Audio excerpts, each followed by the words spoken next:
Bonsoir, bienvenue à cette troisième assemblée citoyenne sur le web. Je suis Dominique, c'est moi qui va être ce soir l'interface entre vos questions et le chef de l'opposition officielle, M. Jean-François Lisée. Bonsoir. Dominique. Alors, juste pour ceux et celles qui n'ont peut-être pas assisté aux premières assemblées, vous posez des questions, on le voit sur Facebook, et ensuite, je pige parmi ces questions et je les pose à M. Lisée. On a déjà des gens qui nous ont envoyé des questions suite à l'annonce. Dominique, c'est pas grave. Si vous avez manqué le 1 et le 2, c'est pas grave. Le 3 est en soi sa propre émission. Pas besoin d'avoir les deux premiers. Non, effectivement, ça se tient par soi-même. Ouais.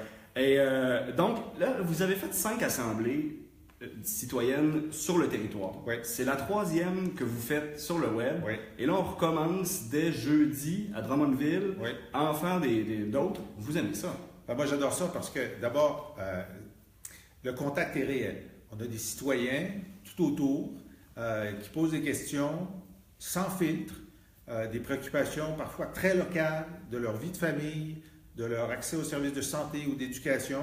On apprend des choses.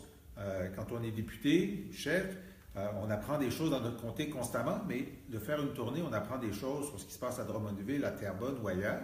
Il y a des suggestions qui sont faites.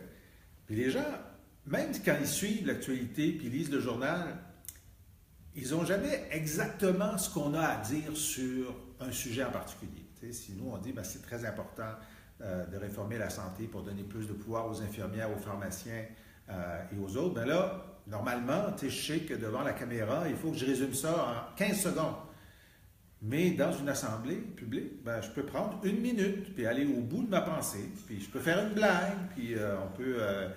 tu sais, puis les gens aussi, ce qu'ils aiment, ceux qui aiment ça, il y en a qui n'aiment pas ça, je suppose, mais en tout cas, ceux qui viennent, ben, ils aiment avoir une réponse complète, puis ils disent, ben, Lisée, il répond aux questions. Ça, j'ai toujours aimé ça. D'ailleurs, je regarde des fois des politiciens qui répondent à côté, puis je dis, mais comment ils font pour ne pas répondre à la question? Moi, je suis pas capable, tu sais. Comment ils font pour parler pour rien dire? Des fois, tu vois un politicien qui parle pour rien dire. Je dis, waouh, où est-ce qu'il a pris ça? Puis moi, j'ai pas eu ce cours-là.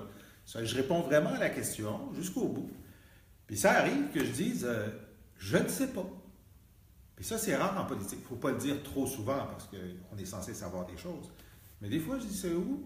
Je vais me renseigner. Vous venez de m'apprendre quelque chose. Je vais dormir moins niaiseux ce soir. Écoutez, vous l'avez effleuré. J'ai une première question qui nous a été envoyée de Nicole, qu'on salue. Tu disais, est-ce qu'un gouvernement du Parti québécois aurait réellement le pouvoir de changer le mode de rémunération des médecins pour qu'il soit plus équitable? Bon, alors d'abord, là, ça, c'est le mode de rémunération des médecins. C'est pas Moïse qui a amené ça là, du haut du Sinaï dans une tablette écrite par Dieu. Là. Ça a été fait par des hommes, surtout des hommes, il n'y avait pas beaucoup de femmes, dans les années 60 et 70.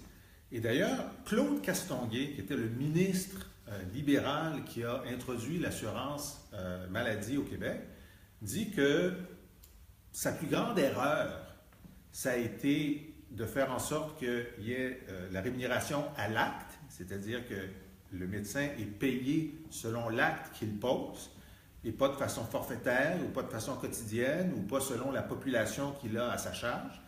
Puis la deuxième grave erreur, c'est que le gouvernement du Québec, libéral de l'époque, a laissé aux 2 associations syndicales médicales le contrôle de la masse salariale. Alors, il y a des gens qui ne savent pas ça, là, mais le Québec donne les milliards de dollars de rémunération aux syndicats de médecins qui gèrent ça. Tu sais, c'est comme si dans votre municipalité, la ville décidait que les cols bleus, le syndicat des cols bleus, va gérer la masse salariale. Ça se fait nulle part ailleurs. Alors ça, c'est 2 erreurs qui ont été commises par un gouvernement libéral de l'époque. Et donc, un autre gouvernement qui a la volonté politique de changer ça va le faire. Puis, on est en retard, là, parce que dans d'autres provinces, dans d'autres États américains, en Europe, ils ont, dans beaucoup de cas, modernisé la rémunération des médecins. Nous, on va le faire, c'est le temps de le faire. Et très bientôt, on a commencé à donner des tranches de notre, disons, plan de réparation de la santé. Et ça, on va donner très bientôt, là, d'ici la fin de l'année 2017, là, la méthode qu'on va utiliser pour avoir un mode de rémunération des médecins qui est plus juste et plus efficace. Bon, premier grand pan, santé. On a une question de Lynn sur l'identité. Comment parler d'affirmation? Comment parler d'identité sans que ça soit perçu comme un repli sur soi ou la peur de l'autre? Bon, alors, ce qu'il faut savoir, là, c'est qu'il n'y aura jamais aucun moment où on va affirmer l'identité du Québec et qu'il n'y aura personne de l'autre côté pour nous traiter de racistes. C'est dommage, là, mais c'est comme ça. Lorsque René Lévesque et le Parti québécois ont introduit la loi 101, qui aujourd'hui est vue comme quelque chose de sacré, ils se sont fait traiter de racistes par les libéraux, par le Parti libéral de Trudeau au fédéral, par des chroniqueurs anglophones, par le Globe and Mail. Vous savez qu'il y a 2 semaines à peu près, l'éditorial principal du Globe and Mail a traité Philippe Couillard de xénophobe. Philippe Couillard, OK? Alors, quoi qu'on fasse, il y a des gens qui vont dire ça. Là, on a 2 choix face à ça. Est-ce qu'on reste dans notre sous-sol et on dit « Ah, ben, on ne veut pas se faire traiter de rien puis on ne bouge pas » ou est-ce qu'on dit « Écoutez, on s'assume. On va faire la démonstration que les réformes qu'on propose, elles sont bonnes pour tous. » Et aujourd'hui, la loi 101 est vue comme une grande loi qui a rassemblé les Québécois de toutes origines dans un même système d'éducation, puis on parle des générations de la loi 101 qui sont de toutes les couleurs et de toutes les provenances et de toutes les croyances, mais qui sont passées par la même école. C'est le contraire de ce que les gens disaient, les opposants à la loi 101 au début. Et de la même façon, lorsqu'on dit, nous, on pense que la laïcité, c'est un concept qui est rassembleur et qui met tout le monde sur le même pied d'égalité, toutes les convictions sur le même pied d'égalité. Il y a des gens en ce moment qui disent que c'est du racisme, de la xénophobie. Nous, on pense qu'avec le temps, à mesure qu'on l'applique, les gens vont dire, finalement, tout le monde est sur le même pied. Alors, c'est sûr qu'il faut être fait fort. Ça prend de la volonté politique. Le Parti québécois l'a fait dans le passé, il va le faire dans l'avenir. On a une question de Jérôme qui suit l'actualité, qui vous demande pourquoi avoir été contre l'entente Airbus-Bombardier? Contre l'entente, on est contre la stratégie que M. Couillard a utilisée qui nous a menés à une position d'extrême faiblesse.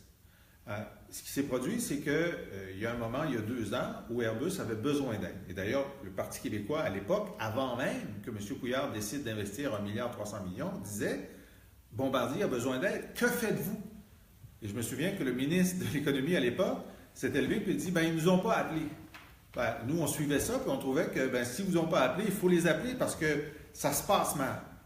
Ensuite, il y a un choix stratégique qui a été fait. Nous, on pensait que c'était important d'aider Bombardier Inc., qui possède l'ensemble de Bombardier, et dire, on est prêt peut-être à mettre 1,3 milliard, si c'est le bon chiffre, pour que Bombardier mette cet argent-là dans la C-Series qui avait besoin d'argent.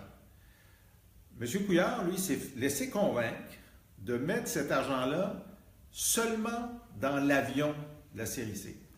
Et donc, il est devenu le seul gouvernement au monde qui a financé un avion au lieu de financer une compagnie aérienne, un producteur d'avions. Les Brésiliens, le gouvernement brésilien finance Embraer, la compagnie qui fait plusieurs avions. Les Européens financent Airbus, une compagnie qui fait plusieurs avions. Les Américains financent énormément Boeing. D'ailleurs, des études qui montrent que Boeing est la compagnie la plus subventionnée au monde. Okay? Mais ils ne financent pas un avion de Boeing. Alors, M. Couillard, en décidant de financer un avion plutôt que la compagnie, a rendu Bombardier vulnérable à la poursuite que Boeing a intentée.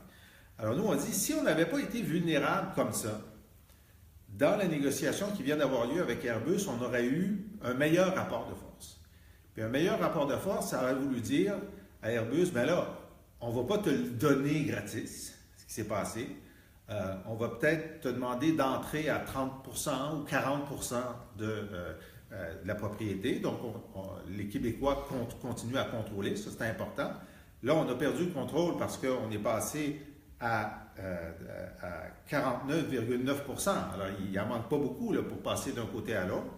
Troisièmement, moi, ce qui me fait vraiment mal au cœur en lisant l'entente, c'est que c'est écrit que d'ici 7 ans, Airbus va avoir le droit de racheter 49%, c'est-à-dire de nous mettre dehors de notre avion. Ils ont le droit de nous mettre dehors de notre avion C'est écrit que Bombardier peut forcer Airbus à racheter Bombardier, donc à se faire mettre dehors de son avion, mais c'est écrit nulle part que Bombardier et le gouvernement du Québec ont le droit de rester, même à 49 t'sais. Alors, tu sais, c'est programmé là, qu'on va passer de 100% à 0% du contrôle d'un de nos plus beaux produits. Alors, je ne dis pas que je suis contre l'entente, et je pense que M. Couillard a pris des mauvaises décisions qui ont conduit à une situation de quasi-faillite, et donc, c'est aussi bien d'avoir une entente avec Airbus, mais ce que je dis, c'est qu'un meilleur gouvernement qui aurait mieux géré ça aurait permis d'avoir une meilleure entente avec Airbus. Une question en santé et en services sociaux. On a Jeanne donc, qui vous demande, pouvez-vous me dire si vous êtes ouvert à faire plus de logements à prix modique pour les personnes âgées? Ben, non seulement on est plus ouvert, mais ça fait partie de notre programme. Nous, on pense qu'il faut avoir au moins 5000 nouvelles unités à prix modique par année au Québec. Et les libéraux ont pris beaucoup de retard parce que c'est ce qu'on avait promis, c'est ce qu'on avait proposé. En ce moment, les libéraux ont fait en sorte que même ce qui est prévu pour construire ces habitations à loyer modique, ça n'arrive pas parce que c'est trop compliqué. Ils ont mis une série d'obstacles. Les organisations qui font ça, les organisations communautaires, les organisations qui sont spécialisées dans la création de ces habitations à loyer modique, disent, écoutez, on n'y arrive pas. Puis en plus, les balises de coûts qui sont utilisées pour avoir l'aide pour le faire, c'est des balises qui sont vieilles d'au moins 10 ans. Alors, c'est comme s'il n'y avait pas eu d'inflation depuis 10 ans. Donc, le système est organisé pour que ça n'arrive pas. Ben, nous, on pense que c'est essentiel qu'on ait une construction très importante d'habitations à loyer modique. Mais pas seulement ça. On pense que le besoin de la population aînée d'avoir des logements adaptés à une autonomie le plus long possible dans la vie, c'est ce vers quoi il faut aller. Et donc, il y a ce nouveau concept, là, plus ou moins nouveau, mais qu'on veut généraliser, des logements assistés. C'est-à-dire que des gens qui ont une autonomie moyenne puissent être dans des situations où ils puissent être suivis par des ressources qui les aident à rester à domicile plus longtemps. Et ça veut dire qu'il faut concevoir le logement en fonction de ces besoins spécifiques-là. Ça fait partie de l'énorme investissement qu'on veut faire dans le soutien et les soins à domicile. On pense qu'il manque à peu près 500 millions de dollars par année pour faire en sorte d'absorber la demande qui augmente. Et ça va faire une grosse différence parce que ce que les libéraux ont fait, c'est de rationner les soins à domicile. La protectrice du citoyen, dans son dernier rapport, il y a quelques semaines, a dit c'est incroyable, les besoins augmentent, mais les libéraux ont réussi à faire en sorte que le nombre de gens qui ont des soins à domicile a diminué, puis le nombre d'heures par personne a diminué. Ça veut dire qu'on vient de vivre une période là, de rationnement des soins à domicile, alors qu'il faut faire une expansion des soins. Et ça va être un des enjeux majeurs de notre gouvernement. J'ai Karine, pour rester dans la thématique de la santé et des services sociaux, comment pouvons-nous vraiment aider les personnes qui reçoivent de l'aide sociale? Quelles mesures peut-on mettre de l'avant pour les sortir soit de la trappe de la pauvreté ou pour leur en mettre un petit peu plus pour les aider à sortir de là? Bon, mais ce qui est certain, là, c'est que lorsqu'on voit qu'il y a de la création d'emplois, le nombre d'assistés sociaux baisse. C'était vrai lorsque le Parti québécois était au pouvoir et qu'on a eu une grande croissance de l'économie dans les années Parizeau, Bouchard et Landry. Le nombre d'assistés sociaux a baissé. En ce moment, il y a plusieurs régions au Québec où l'emploi est en croissance, le nombre d'assistés sociaux baisse. Ça, c'est la meilleure démonstration que pour énormément d'entre eux, ce qu'ils veulent, c'est une job. Et s'il y a des jobs, ils vont les prendre. Et donc, cette volonté du gouvernement libéral, et qui est aussi reprise par la CAQ, de vouloir toujours serrer la vis aux assistés sociaux, c'est pas ça la solution.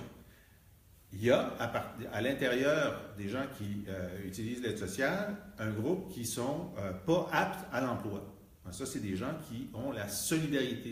L'État québécois doit faire en sorte que ces gens-là vivent dignement. Ils ne sont pas aptes à l'emploi pour toutes sortes de raisons. Mais il y en a un certain nombre d'entre eux qui peuvent et qui veulent participer à la société. Puis ça veut dire des programmes qui existent mais qui ont été coupés par les libéraux, qui font en sorte que des gens qui sont autistes, à différents niveaux sur le spectre de l'autisme, ou des gens handicapés, peuvent être soutenus pour avoir un emploi à temps partiel et on finance les les entreprises en disant, ben, si vous prenez un handicapé, on va financer une partie du salaire, et comme ça, ils participent à la vie sociale, mais on sait que ça améliore leur santé, ça améliore leur dignité, ça améliore leur qualité de vie. Alors ça, ce sont des programmes qu'il faut continuer à développer. Il y a des gens qui, pour toutes sortes de raisons, soit des maladies ou des traumatismes, parfois qui sont tombés dans l'alcool ou la drogue, se sont éloignés du marché du travail. Et là, il faut les réhabituer à prendre des habitudes de travail. Et ça veut dire qu'il faut financer les organismes qui le font. Par exemple, les Carrefour Jeunesse Emploi ont fait ça. Les libéraux ont réduit les budgets et le mandat des Carrefour Jeunesse Emploi. Il faut leur redonner les moyens de permettre ce qu'on appelle au sans-chèque. Peu importe le jeune qui arrive là, tu n'as pas à lui demander s'il y a ou non de l'aide sociale, tu l'aides à se rapprocher du marché du travail en faisant de la formation ou en allant dans ce qu'on appelle les entreprises d'insertion. Puis moi, ce qui m'a frappé dans Rosemont, le comté que je représente, il y a beaucoup d'entreprises d'insertion. Ça, c'est des entreprises qui prennent des décrocheurs et qui les réhabituent à travailler et qui les réintroduisent dans le marché du travail ou qui les renvoient à l'école avec un taux de succès de 85 %. C'est énorme, un taux de succès de 85 %. Puis je me suis rendu compte qu'il y avait des listes d'attente. Moi, je pensais que les gens allaient dans les ruelles pour chercher des décrocheurs puis les convaincre de venir en entreprise d'insertion. Non, ils ont des listes d'attente. Mais comment ça se fait qu'il y a des listes d'attente de gens donc qui veulent raccrocher? Puis on leur dit non, c'est pas le temps de raccrocher. Alors moi, depuis le début, je dis il faut absolument créer une situation où il n'y ait pas de liste d'attente, que tous ceux qui veulent essayer de raccrocher, on leur donne l'occasion de le faire. Très bien. Chantal, question agriculture, reviendrez-vous avec la politique de souveraineté alimentaire? Ah oui, absolument. Et puis ce qui est intéressant avec la souveraineté alimentaire, c'est qu'on sait exactement sur quelle tablette les libéraux l'ont mise. On a juste enlevé la poussière. Et ce que ça veut dire, la souveraineté alimentaire, ça veut dire d'avoir des politiques de soutien à la production locale, aux petits producteurs, aux circuits courts, de faire en sorte que les produits locaux soient non seulement dans les épiceries locales, dans les SAQ locales, mais aussi que les cafétérias des hôpitaux, des CHSLD, des écoles secondaires, des cégeps et des universités soient non seulement incités, mais que ce soit dans la politique gouvernementale qu'ils s'approvisionnent auprès des producteurs québécois. Et aussi, on sait, avec les surplus d'électricité, on peut faire en sorte que la culture en serre puisse être faite avec des tarifs d'électricité préférentiels pour qu'on ait une culture en serre pendant toute l'année au Québec. Oui, alors cette politique-là, bien sûr, était d'avant-garde, très bien accueillie par les milieux agricoles, à la fois les fermes familiales et l'industrie. Alors, c'est certain que ça va revenir. Ça bouge. Il y a des gens sur notre page. On dit qu'il y a environ 300 personnes en ce moment. Donc, on a beaucoup de questions. Une question de Patrick. Conciliation, travail, famille. Les familles ont besoin de plus de temps. Que proposez-vous pour améliorer leur qualité de vie? Bon, alors, il y a une grande coalition qui demande le 5-10-15. Alors, 5, ça veut dire que lorsque vous travaillez, on doit vous dire au moins 5 jours à l'avance que votre horaire va changer la semaine suivante. Moi, je pense que c'est la moindre des choses pour pouvoir organiser sa vie. 10, c'est le nombre de jours par année où des parents pourraient avoir accès de façon rémunérée ou non à des journées familiales, qui ont juste à dire, écoutez, c'est une journée familiale, j'en ai besoin pour telle ou telle raison, mais peu importe, j'ai droit à 10 par année. Ça, on pense que c'est important. Et 15, c'est 15 $ minimum pour le salaire minimum. Ça, on s'est engagé depuis longtemps. Mais on pense aussi que la meilleure façon d'aider les familles, puis ce qu'on a fait en créant au Parti québécois les centres de la petite enfance, puis une politique familiale qui est très généreuse, c'est de faire en sorte que les garderies soient de qualité. Et là, une grosse différence entre les libéraux et la CAQ d'un côté et nous de l'autre côté, c'est qu'est-ce qu'on priorise. Les études ont montré que les enfants qui vont dans les centres de la petite enfance, ils ont des services de bien meilleure qualité que dans le privé. Il y en a des bonnes garderies privées, mais la statistique, c'est que il y a juste 4 % des CPE qui ont une qualité insatisfaisante. Il y a 35 % des garderies privées dont la qualité est insatisfaisante. Tu as une chance sur 3 dans une garderie privée, que ça ne soit pas satisfaisant. Et donc, nous, on pense qu'il faut privilégier les CPE à l'avenir. C'était ça l'idée de départ. Les parents ont un contrôle sur les CPE, il y a plus de qualité et on devrait tendre vers ça de façon plus importante. Les libéraux, eux, ont fait en sorte de faire exploser le nombre de garderies privées où la qualité est moins forte. Et la nouvelle députée caquiste qui a maintenant le dossier de la famille a dit cette semaine en arrivant, ben moi, ce qui est important, c'est le modèle d'affaires des garderies privées non subventionnées. C'est son avis. La CAQ a un préjugé favorable pour la privatisation. Nous, on a un préjugé favorable pour la qualité des services rendus à nos enfants. Question montréalaise maintenant. Que pensez-vous? Pourquoi avez-vous voté contre le REM? On n'a pas voté contre le REM. On a voté contre une loi qui donnait à la Caisse de dépôt des pouvoirs exorbitants d'expropriation. Puis on a un problème avec le REM. Moi, j'aimerais ça être pour le REM. J'aimerais ça dire, là, wow, c'est magnifique, ça va être bon. Mais, puis ça va arriver, là. De toute façon, moi, je suis chef de l'opposition, on regarde le calendrier des choses, le REM va exister. Ça qu'on s'est dit, on va tout faire pour essayer de l'améliorer. Puis de faire en sorte que ce ne soit pas un boulet financier. Bon, par exemple, au début, le gouvernement voulait taxer tout le monde de la région de Montréal. Pour certaines familles, ça aurait valu 100, 200, 300 $ par année de plus de taxes. Ça, on a arrêté ça. On a fait tellement honte aux libéraux, on a montré les graphiques dans telle ville, ce serait temps. Ils ont décidé de ne pas faire ça. Mais l'argent, ça a été assumé par l'ensemble des Québécois. Et donc, le projet, on aurait espéré un projet qui est plus écologique, qui est mieux intégré avec l'ensemble des besoins de l'île de Montréal. On voit qu'il y a énormément donc, de services qui vont être rendus à l'ouest de Montréal. On n'est pas contre ça. Mais pendant ce temps-là, il n'y en a pas qui sont rendus à l'est de Montréal. Et on voit bien que la ligne bleue, par exemple, a été retardée à cause du REM, alors que M. Couillard avait dit le contraire. Donc, écoutez, est-ce que c'était le meilleur projet possible pour 6 milliards de dollars? Moi, je ne suis pas convaincu. Et on s'est aussi battu pour qu'il y ait du contenu local. Quand on va aux États-Unis, la raison pour laquelle Bombardier a une usine d'assemblage à Plattsburgh, de l'autre côté de la frontière, dans l'État de New York, c'est que pour vendre des rames de métro à New York, ça prend 60% de contenu américain. C'est pour ça qu'ils ont leur usine là. C'est que nous, on s'est dit, regarde, on va investir 6 milliards de dollars dans le REM. Est-ce qu'on peut demander 60% de contenu québécois? Le gouvernement a dit non. Le gouvernement a dit non. Puis même au tout début, quand on a voté la loi qui donnait à la Caisse de dépôt le pouvoir de s'occuper de tout ça, Nicolas Marceau, à l'intérieur, ont proposé ça. C'était ça. Il fallait le mettre dans la loi. Les libéraux étaient contre. La CAQ n'en a jamais parlé. Au moment où il fallait le faire, ils n'en ont jamais parlé. Ils se sont réveillés plus tard. Puis là, maintenant, le gouvernement dit « Ah, ben c'est trop tard parce que c'est pas dans la loi. » Alors, c'est pour ça qu'on a des réserves sur le REM. J'espère que ça va bien marcher. Question de Dominique, donc un homonyme que je salue. J'ai une entreprise depuis 2 ans. De quelle façon le PQ veut améliorer le fonctionnement de la bureaucratie des entreprises et réduire le fardeau fiscal des PME? Bon, alors, moi, je suis le fils d'un entrepreneur. Hein. Mon père, il y a eu un hôtel, il y a eu une épicerie, on a vendu des maisons mobiles, j'étais dans ces entreprises, puis je connais la fibre entrepreneuriale, la difficulté que c'est de prendre le risque, de créer un emploi, de mettre son propre argent en jeu.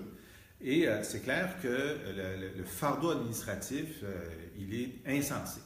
On considère qu'en moyenne, une entreprise, ça prend 100 jours ouvrables à un employé pour s'occuper de l'ensemble de la paperasse gouvernementale. Puis ça, on se dit, mais avec Internet, ça ne devrait même plus exister. Je veux dire, ça devrait être très, très simplifié. Puis cette révolution-là, on ne l'a pas faite. Alors c'est pourquoi, avec 3 députés qui sont des entrepreneurs, qui avaient des entreprises avant de devenir députés du Parti québécois, on a créé cette équipe qui s'appelle Priorité PME, qui a fait le tour du Québec, rencontrer des entreprises, rencontrer des administrateurs, des spécialistes pour dire, bon, ben, qu'est-ce qu'on peut faire pour simplifier de façon très, très significative le fardeau réglementaire, celui du Québec et celui des municipalités. Parce qu'il y a des municipalités qui sont très conscientes de ça. Victoriaville, Tetron Mines, ma ville natale, sont considérées comme des villes qui font très bien ça. Mais Montréal ou d'autres villes sont très lourdes bureaucratiquement et donc il y a des choses à faire. Donc nous, c'est une priorité importante de faire en sorte que ça va être lié au bureau du premier ministre parce que pour dire à des organisations gouvernementales ou des ministères de réduire leur paperasse, si ça ne vient pas du bureau du PM, ils ne le feront pas. C'est aussi simple que ça. Je connais ça, j'étais conseiller du premier ministre puis je sais l'impact quand ça vient d'un ministère ou si ça vient du bureau du premier ministre. Et deuxièmement, vous êtes une entreprise qui existe depuis 2 ans. On veut faire un effort encore supplémentaire pendant les 5 premières années d'une nouvelle entreprise pour donner un cadre réglementaire, normatif et légal allégé pendant les 5 premières années. On appelle ça le principe « laissez-les travailler ». Puis de faire en sorte que la bureaucratie, pendant les 5 premières années, sache que la priorité, c'est d'aider l'entreprise à décoller, à trouver son marché, à former ses salariés, et que donc, tu sais, on dit souvent, on a maintenant des assurances qui pardonnent 2 fois. Puis j'ai entendu Emmanuel Macron, le président français, dire ça pendant sa campagne. Il dit on devrait avoir le droit à l'erreur. Ça veut dire qu'une petite entreprise qui a manqué sa date de remise d'un document ou son paiement de TPS a été vécu, ben écoute, tu as droit à 2 erreurs. T'sais, on pourrait faire ça, là. On pourrait dire tu as le droit à l'erreur. C'est correct, là. On sait que tu es bien occupé à faire autre chose. Quand tu seras une grande entreprise, puis que tu auras un responsable financier, puis 3 secrétaires, etc., non. Mais il faut mettre un petit peu de flexibilité dans le système. Lucie, qui suivait les débats sur le projet de loi 62, qui dit j'aurais aimé voir la laïcité de l'État inscrite dans le projet de loi et non pas la neutralité. Vous, qu'est-ce que vous en pensez? Je suis d'accord avec Lucie. On s'est battu pour ça. Et c'est ce qu'on fera lorsqu'on sera au pouvoir.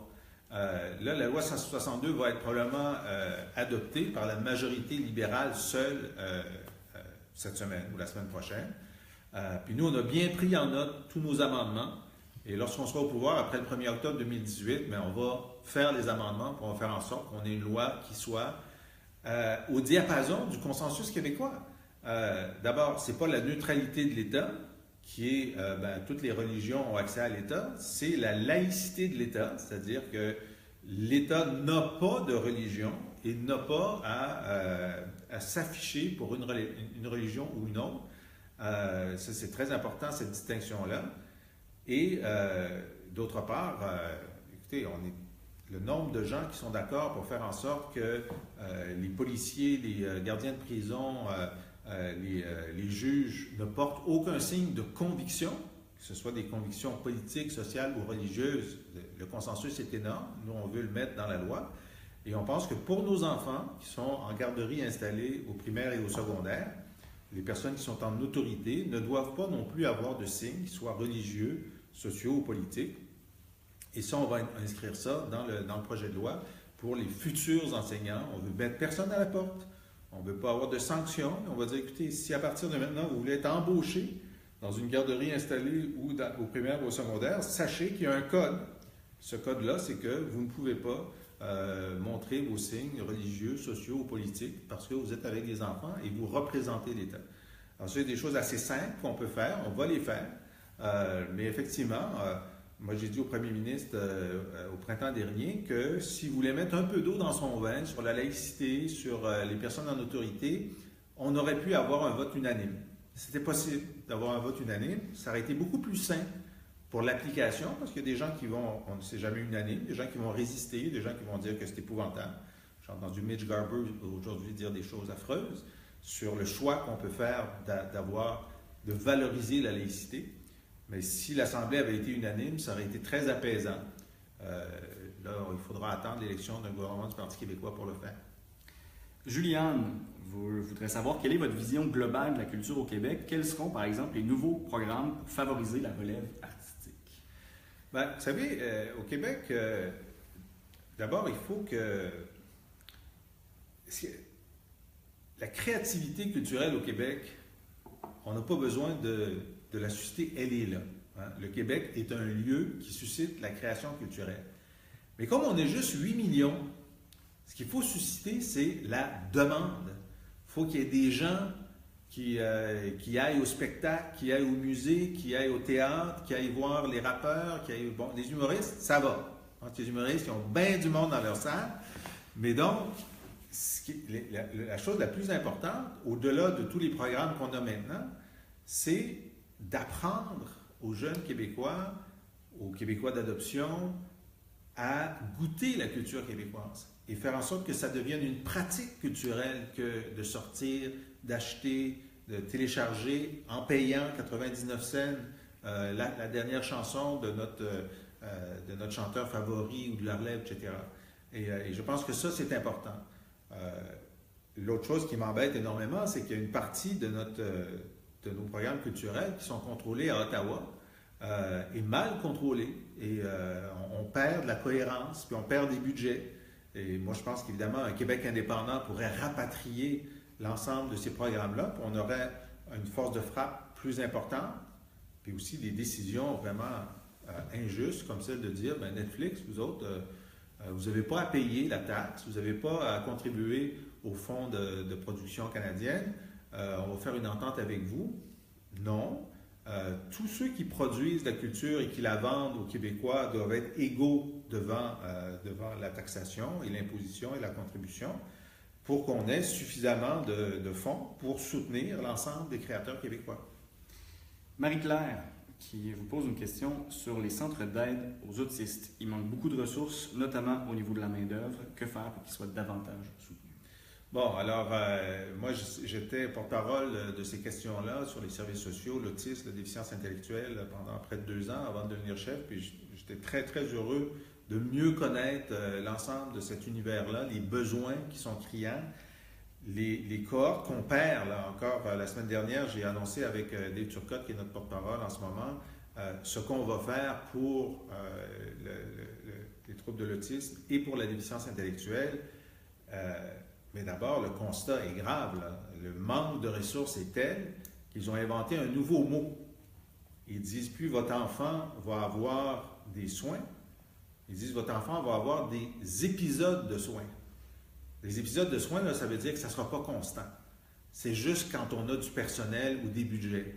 Ça qui peut se passer plusieurs mois entre le premier épisode et le deuxième épisode.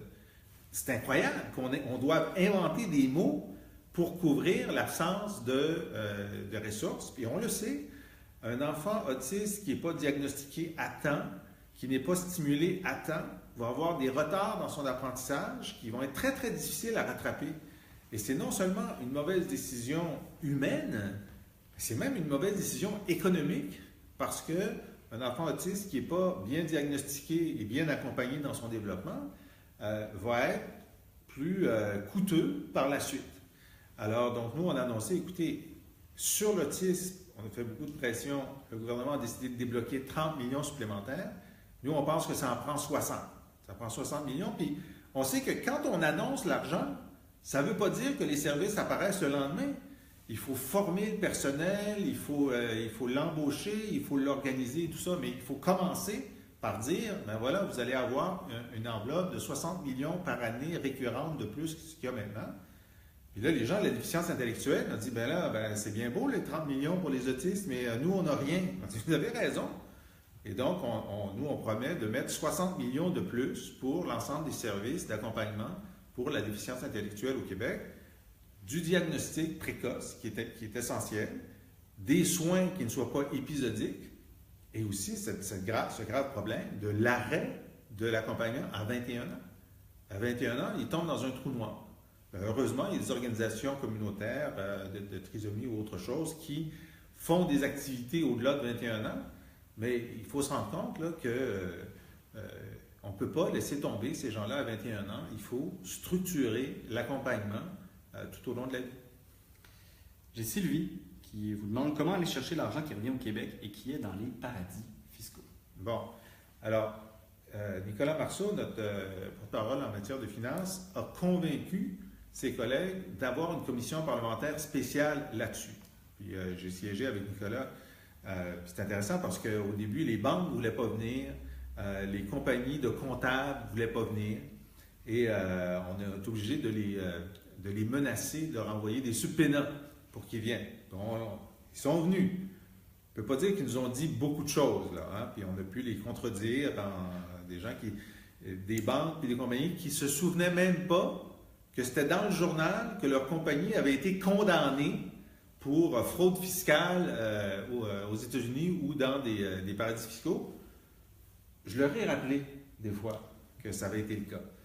Mais en tout cas, ce qui est important de savoir, c'est que, contrairement à ce que laissait entendre le gouvernement libéral, le Québec a la capacité de taxer ou de ne pas taxer ce qui est dans les paradis fiscaux. Puis jusqu'à maintenant, le gouvernement québécois a toujours simplement calqué les décisions du gouvernement fédéral. Puis c'est beaucoup les libéraux fédéraux, là, pas les conservateurs, mais surtout les libéraux fédéraux, Jean Chrétien, Paul Martin, qui ont signé des ententes avec les paradis fiscaux pour rendre possible l'évitement fiscal. Ça veut dire que c'est légal, si vous avez de l'argent, de l'envoyer aux îles Caïmans ou aux Barbades, et puis de dire, ben là, ça va être taxé là, puis ça tombe bien, c'est taxé juste, le taux de taxation est juste de 2 le taux d'imposition. Alors, c'est les fédéraux qui ont fait ça. Alors, le Québec a tout à fait le droit de dire, ben non, selon la loi du revenu du Québec, si vous avez de l'argent aux Barbades et que ça fait un rendement, un profit quel qu'il soit, ce profit-là, il est taxé au Québec. Vous devez le déclarer.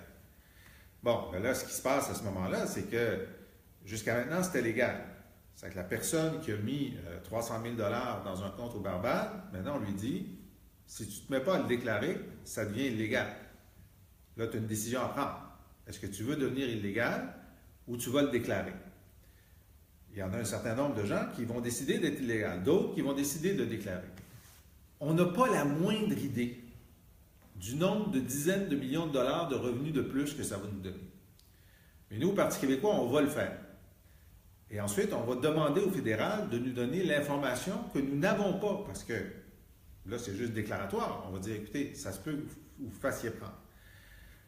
Et encore là, la solution, c'est l'indépendance du Québec. Si le Québec est indépendant, on va avoir le droit d'avoir de la Barbade des informations sur les comptes en banque de nos citoyens dans les paradis fiscaux. En ce moment, on ne les a pas. Mais ça prend, même dans le premier mandat, nous, on est indépendantistes. Dans le premier mandat, on ne fera pas de référendum sur l'indépendance. En 2022, on va demander le mandat de réaliser l'indépendance dans les années qui vont suivre immédiatement. Mais un gouvernement du Parti québécois va être extrêmement agressif pour réclamer du gouvernement Trudeau les informations dont on a besoin pour aller chercher ceux qui n'ont pas déclaré l'argent qu'ils ont dans les paradis fiscaux. Merci. René, que pensez-vous du fait que la Caisse de dépôt investisse énormément à l'extérieur du Québec et encore dans le pétrole? Bon, à l'extérieur du Québec, tant mieux. Je veux dire, là, ils sont rendus à combien à la Caisse de dépôt? Le chiffre m'échappe, là, mais ils ne pourraient pas investir tout ça au Québec. Okay? Puis ce ne serait pas prudent de tout investir au Québec. Il faut qu'ils investissent davantage au Québec. Et nous, on pousse constamment pour que la Caisse investisse davantage. J'ai rencontré les dirigeants de la Caisse il y a quelques mois. Je leur ai dit que d'après moi, ce n'était pas suffisant, qu'ils devaient continuer à augmenter, qu'il y avait de la place. Et d'ailleurs, on s'est engagé à modifier la loi constitutive de la Caisse de dépôt pour leur dire qu'ils ont une obligation d'investissement, de soutien de l'économie québécoise nationale, sectorielle et régionale.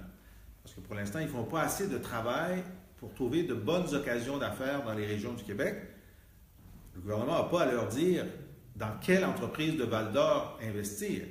On peut leur dire, vous avez l'obligation d'aller chercher les bonnes occasions d'affaires parce qu'on le sait que c'est plus facile pour vous de mettre 1 milliard de dollars dans LG parce que les analyses internationales sont faciles à connaître, sont faciles à comprendre, puis d'avoir un rendement, disons, de 10 que de trouver l'entreprise d'équipementier de Val-d'Or dans laquelle vous allez investir 1 million et qui va vous donner 20 de rendement. Et ça, je dis ça, là, puis on sait que le rendement de l'investissement de la Caisse au Québec est de loin supérieur à son rendement global. Vraiment, les sommes sont moins importantes, mais le rendement est supérieur. Et on essaie de leur dire, dites-le. Dites-le, vous faites plus d'argent pour chaque dollar investi au Québec que pour chaque dollar investi ailleurs. Et ça, on veut que ça devienne la norme. Donc, qu'il y ait un portefeuille international, c'est bien. Que leur portefeuille québécois soit en croissance, c'est nécessaire. Et on a pris position pour qu'ils retirent graduellement leurs investissements dans les hydrocarbures. On pense que c'est nécessaire. D'autres entreprises, d'autres caisses de fonds de pension gouvernementaux ou même non gouvernementaux l'ont fait dans le monde. Je pense que c'est le temps que la Caisse de dépôt se mettent à désinvestir de façon ordonnée ces investissements dans les hydrocarbures. Et Clarence qui demande, avez-vous un plan pour réformer le mode de scrutin et si oui, lequel? Ben oui, nous on pense qu'on est emprisonné dans un système qui est vétuste, qui a été créé pour le bipartisme. Et puis on n'est plus dans le bipartisme, hein. Il y a plusieurs partis. Et en ce moment, bon, par exemple, des gens qui sont pour l'indépendance et pour le progrès social, ben, il y en a qui vont voter Québec solidaire parce qu'ils aiment mieux. C'est leur droit. Mais dans le système actuel, ça va vouloir dire de diviser le vote indépendantiste et progressiste et dans certains cas, de faire passer un libéral fédéraliste ou un caquiste fédéraliste. Puis c'est pas juste une hypothèse, là. Ça s'est fait en 2014, puis encore plus en 2012. On a calculé que dans 15 à 20 circonscriptions en 2012, le vote de Québec solidaire, même la moitié du vote de Québec solidaire, a permis à des caquistes et à des libéraux de gagner. Ça veut dire que les électeurs de Québec solidaire, qui sont parfaitement respectables dans leur volonté politique, comme ils sont prisonniers comme nous d'un système électoral vétuste, ben, ils ont le résultat inverse de ce qu'ils aimeraient avoir.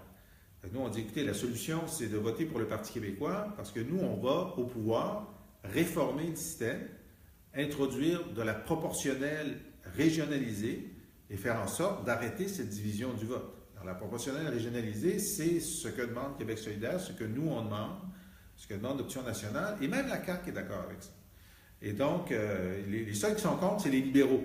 Parce qu'eux autres, évidemment, ils adorent ce système-là, le système actuel.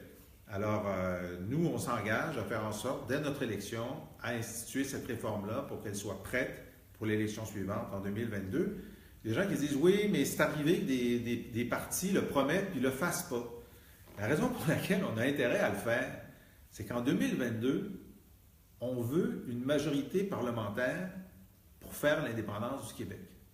Pour avoir cette majorité parlementaire-là, il faut que les partis indépendantistes s'additionnent et ne se divisent pas. Puis la façon qu'ils s'additionnent, c'est d'avoir un système proportionnel mixte. Donc, pour réaliser notre principal objectif, ça nous prend cette proportionnelle-là. M. Trudeau, qui avait promis de réformer, il n'avait pas besoin de réformer pour atteindre son rêve, qui était de se faire réélire personnellement. Et même, on peut dire que le Parti québécois, au début, quand il le proposait, ben, il était dans le bipartisme. C'était une proposition qui était positive pour M. Lévesque et pour M. Burns, qui voulaient le faire. Puis il y a eu une majorité parmi les députés du PQ qui ne le voulaient pas. Mais ce n'était pas indispensable pour faire l'indépendance. Pour nous, maintenant, c'est indispensable pour faire l'indépendance. Stéphane, qui demande, est-ce possible de croire à la réintégration des cours d'histoire dans les écoles au secondaire? Ben ça, écoutez, on a réussi, puis ça, les profs d'histoire ont joué un grand rôle.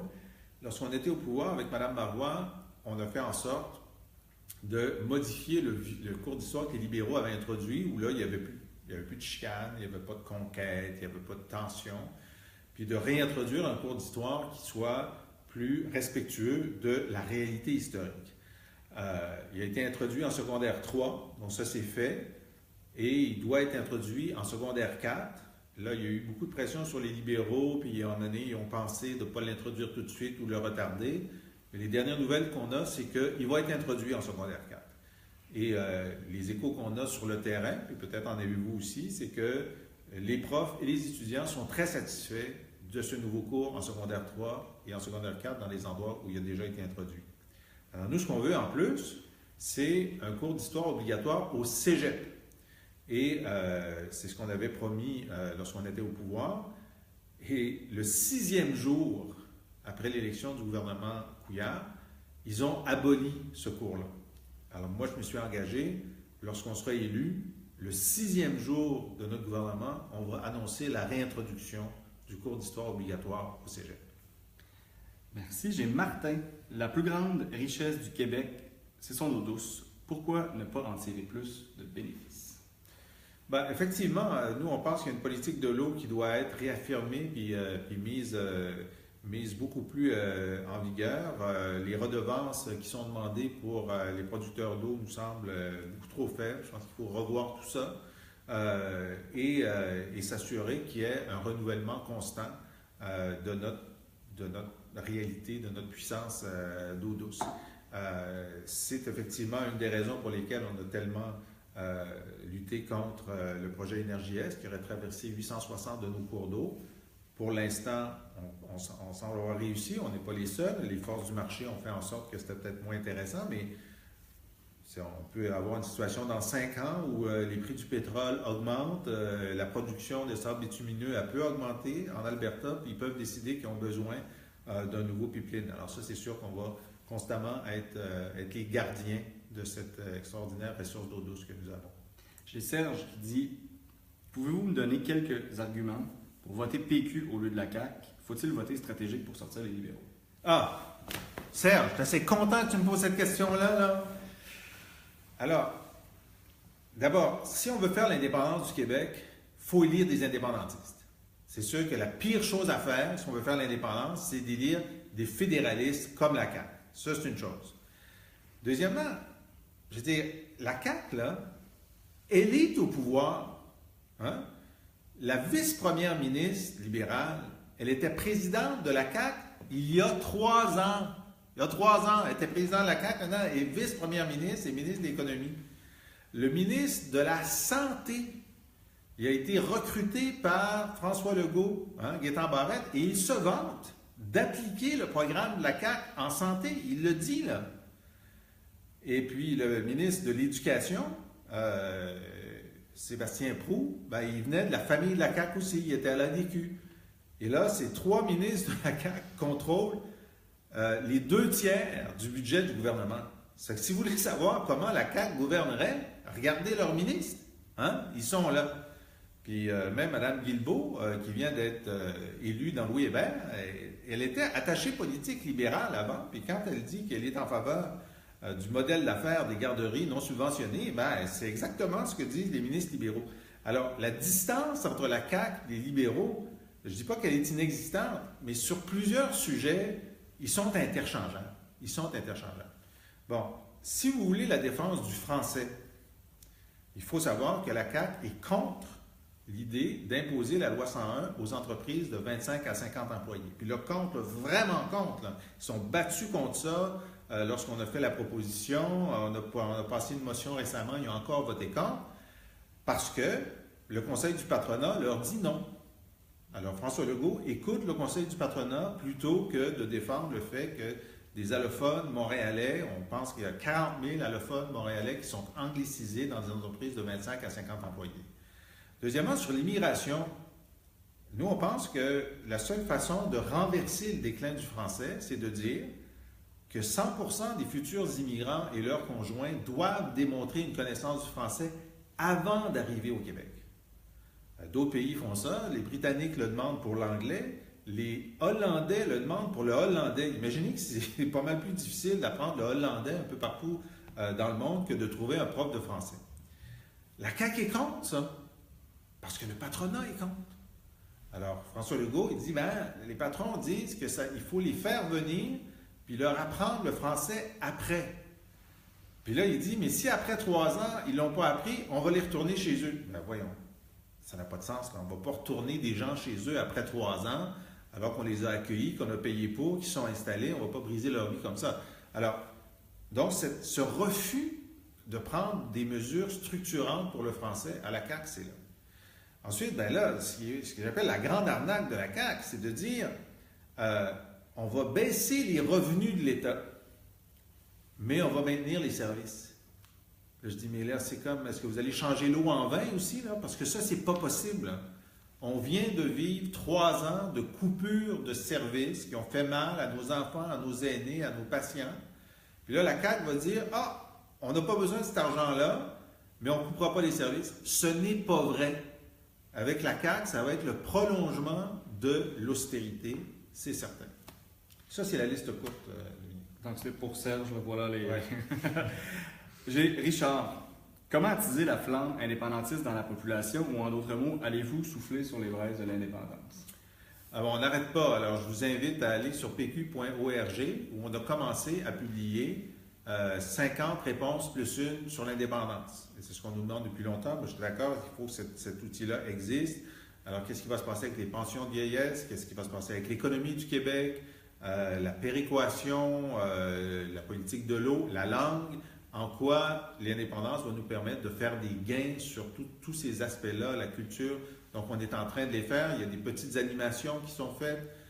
Allez le voir, partagez-les. Vous pouvez imprimer les feuillets. C'est écrit en langage très simple, mais c'est très rigoureux. C'est une des opérations que nous avons en cours. On a aussi fait cette année, qui est le 150e anniversaire du Canada, l'opération L'autre 150e, où presque tous les jours, on a soit des entrevues, des petites vidéos ou des carrés web qui expliquent des éléments importants de l'histoire du Québec. Et puis, je peux vous dire, on va mettre ça dans un livre qui va sortir. J'avais le droit de dire ça? C'est bullshit. Ah bon, en tout cas, gardez ça entre vous, là. Mais ça va sortir cet automne avec les 150. Alors oui, c'est sûr que on n'est pas référendiste tous les jours, mais on est indépendantiste tous les jours. Et lorsqu'on a des sujets, par exemple, que ce soit, vous savez, les délais dans la justice, là, qui fait en sorte que des criminels sont libérés alors qu'ils n'ont pas de procès parce que le délai a été trop long. Écoutez, une des solutions, ça aurait été de nommer des juges supplémentaires. Ottawa a refusé. Québec indépendant aurait nommé ces juges supplémentaires. Alors, on a un débat sur la marijuana. Vous savez que le Québec n'a pas le choix de dire oui ou non à la décriminalisation de la marijuana. Un Québec indépendant aurait pris la décision, et là, on n'a pas le choix de le faire avant le 1er juillet 2018. Un Québec indépendant aurait pris le calendrier qui lui allait le mieux. Alors, l'indépendance, ce n'est pas seulement une réponse à l'histoire, c'est une solution à des problèmes actuels et courants.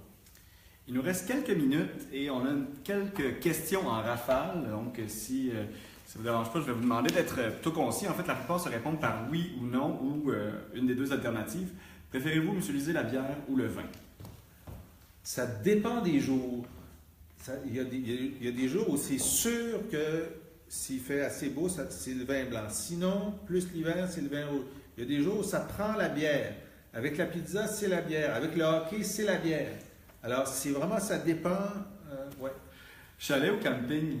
Chalet. Chalet. Préférez-vous faire à manger ou faire la vaisselle? J'aime faire à manger avec ma blonde ou avec quelqu'un qui fait bien à manger. J'aime aider à faire à manger. Ouais. Préférez-vous vous exprimer sur Twitter ou sur Facebook? C'est pas la même chose parce que... Puis là, j'ai pas encore le droit d'utiliser plus que 144 caractères d'ailleurs. Hein? On vous a pas accordé le J'ai 280? pas, ni Trump et moi, là, ils veulent pas. Je sais pas pourquoi. Mais c'est pas la même chose. Le retour des expos ou le retour des Nordiques? Les deux.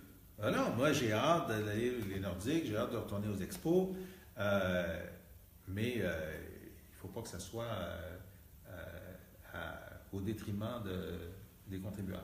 Tant que ça, préférez-vous Québec ou Montréal? Thetford Mines. Quel est votre artiste québécois préféré ou qui vous inspire en ce moment? Oh, artiste chanteur, artiste acteur. La question est large. C'est parce que je vais faire des jaloux. Là, le nom qui me vient, c'est Julie Le Breton. Parce que je trouve qu'elle a une capacité à faire dans le drame ou la comédie. Je l'ai vu dans plein de choses différentes. Oui, c'est ce qui me vient. Écoutez-vous beaucoup de musique, M. Lisée? Oui. Qu'est-ce qu'il y a en ce moment dans vos oreilles? Oh mon Dieu! Qu'est-ce qu'il y a en ce moment? Il y a du Leonard Cohen depuis son départ. Je dirais que je suis retourné à du Leonard Cohen. Un objet que vous utilisez tous les jours, et dont vous ne pourriez vous passer. Ma brosse à dents? C'est poli. Un de vos talents cachés? Je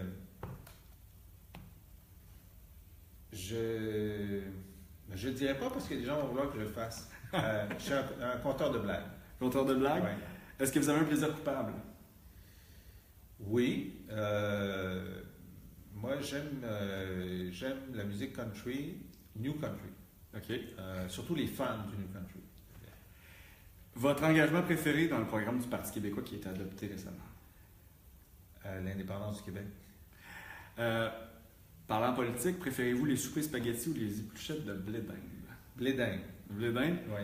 Quel métier vouliez-vous faire quand vous étiez jeune? Je voulais être pompier et épicier dans mes temps libres. Parce que mon père était épicier. Puis est-ce que ça c'est pompier, non? Ni l'un ni l'autre. Complétez la phrase, le Parti québécois, c'est le parti de... C'est constamment le parti de l'avenir. Et finalement, j'ai une question pour les gens du public.